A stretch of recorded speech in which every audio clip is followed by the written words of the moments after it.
Was PBB something you expected ever or wanted ever before?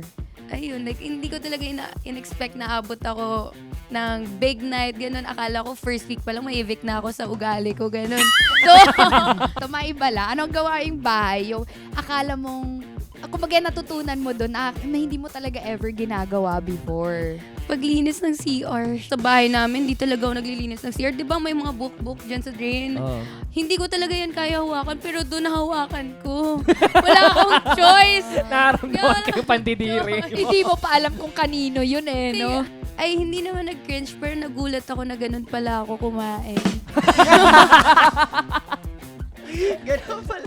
Tapos nakita ko from payat, palaki yung braso. Ayan, ko. I saw that. Oh my God. Oh. Pagpasok ko, dala ko mga crop top, mga... Extra small, ganyan. Oo, extra small. Tapos, oh my God, ginagaslight ko pa sarili ko. Sabi ko, parang there's something wrong with the laundry. Shrink, ganun, Nakaka-shrink ng damit.